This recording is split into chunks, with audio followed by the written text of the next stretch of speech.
Assalamualaikum warahmatullahi wabarakatuh. Salam sejahtera bagi kita semua.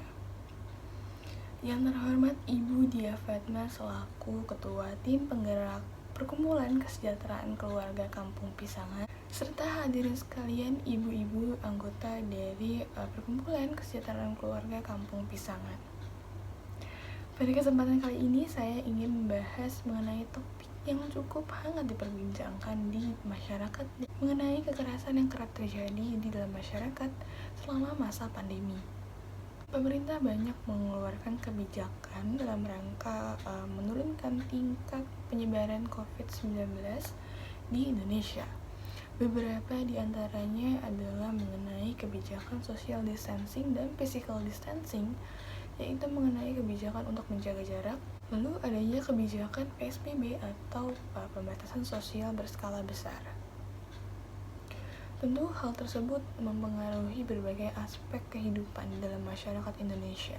Masyarakat harus beradaptasi dengan kebiasaan baru dengan adanya pandemi COVID-19 ini. Nah, salah satu pihak yang cukup terdampak dalam hal ini adalah anak-anak dan remaja. Anak-anak dan remaja yang menjalani kehidupan sebagai pelajar, mereka tentu harus menjalani metode pembelajaran yang cukup berbeda dibandingkan dengan biasanya, yaitu melalui pembelajaran jarak jauh secara daring ataupun online dari rumah. Tentu kebijakan ini belum terasa aneh untuk didengar karena memang banyak sekali yang sudah merasakan hal tersebut. Nah, namun karena jangka waktunya yang tidak menentu ini menyebabkan mereka, anak-anak dan remaja ini cenderung mengalami perubahan dalam fisik maupun psikologis mereka dalam waktu yang relatif cepat. Mereka tidak dapat bermain dengan teman-temannya seperti biasa di luar. Lalu mereka tidak dapat fokus mengerjakan tugas-tugas mereka karena selalu terdistract dengan adanya media komunikasi seperti TV ataupun HP mereka. Nah, lalu ada juga dampak yang cukup menarik saya untuk membicarakan hal tersebut, hal tentang kekerasan ini adalah karena adanya perubahan dalam tingkat emosi di dalam diri mereka selama mereka berada di rumah. Mengapa? Karena selama mereka berada di rumah, mereka ada beberapa anak yang mengalami tindakan kekerasan yang mereka dapatkan dari pihak-pihak terdekat di dalam keluarga. Nah, faktanya berdasarkan data yang saya peroleh dari Sistem Informasi Online Perlindungan Perempuan dan Anak atau Formis PPA, dari tanggal 1 Januari 2020 sampai dengan tanggal 23 September tahun 2020 terjadi banyak peningkatan dalam kasus kekerasan anak. Nah, dari tanggal tersebut sekiranya ada 5.697 kasus kekerasan pada anak dengan total 6.315 korban. Yang menjadi permasalahannya adalah mengapa anak-anak ini mengalami kekerasan di dalam rumah. Dan saya akan jelaskan dalam konteks sebagai orang tua, yaitu saya membagi menjadi 2 poin. Yaitu yang pertama, karena adanya perubahan rutinitas di dalam rumah. Dengan adanya pandemi ini, pemerintah menyarankan untuk melakukan segala kegiatan yang tadinya berada di luar rumah untuk dilakukan di dalam rumah, seperti bekerja, yaitu dengan work from home, dan juga pembelajaran dari anak-anak kita yang harus dilakukan secara daring atau online, itu tadi dengan pembelajaran jarak jauh atau PJJ. Kebijakan tersebut, seluruh anggota keluarga itu harus tetap berada di dalam rumah dalam jangka waktu yang belum ditentukan kapan untuk selesainya. Nah, karena saking lamanya, banyak dari keluarga ini yang mengalami perubahan kondisi psikis serta fisik mereka, yaitu tadi seperti contohnya mereka mulai jenuh, mereka mulai penat, juga mereka mendapatkan tingkat stres yang terlebih di masa pandemi ini. Nah, ini lanjut ke poin kedua, yaitu tentang kondisi ekonomi dari sebuah keluarga itu sendiri.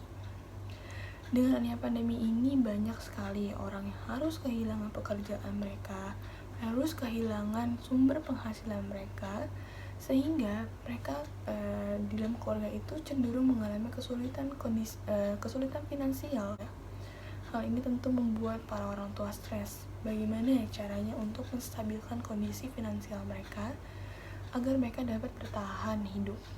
Namun secara tidak sadar, orang tua itu meluapkan stresnya itu dengan melakukan tindakan kekerasan kepada anak-anak mereka. Tentu saya paham sekali dengan keadaan tersebut. Namun perbuatan tersebut tidak dapat dibenarkan karena kekerasan akan berdampak sangat buruk dalam aspek kehidupan anak-anak kita, baik secara fisik maupun psikologis. Pengalaman-pengalaman buruk dari kekerasan itu akan bekas dalam hati mereka, akan menjadi trauma yang sangat berat dalam kehidupan mereka. Namun besides that, kita tentu tidak ingin menjadi penghancur dalam kehidupan anak-anak kita. Maka dari itu diperlukan sebuah solusi ataupun upaya yang strategis dalam rangka mengurangi tingkat kekerasan yang terjadi di dalam rumah tangga ataupun di dalam rumah tangga terhadap anak-anak kita.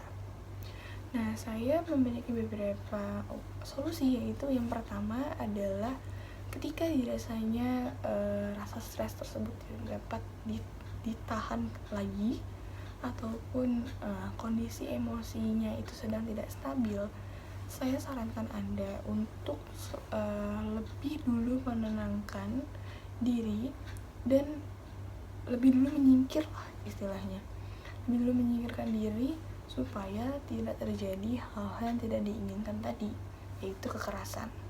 Setelah itu, jika dirasanya ada sebuah permasalahan yang bisa diperbincangkan secara baik-baik dulu, cobalah untuk berbicara secara baik-baik dulu.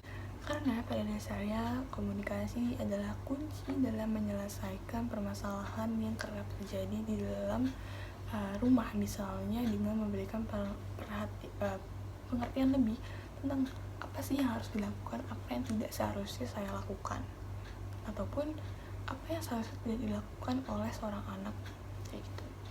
Untuk itu, marilah kita sebagai orang tua belajar lebih lanjut untuk lebih menyayangi serta mengasihi buah hati kita agar tidak menjadi korban dari keteledoran kita dengan tidak melakukan tindakan kekerasan kepada mereka. Meskipun saya tahu memang itu bukanlah hal yang mudah untuk dilakukan, saya harap melalui pidato ini kita dapat menemukan solusi bersama dalam rangka menurunkan tingkat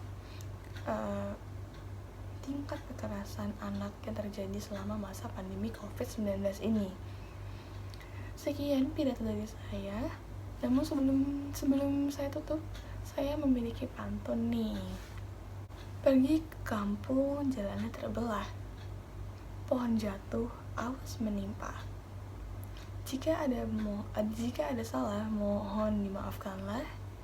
Wassalamualaikum dan sampai jumpa.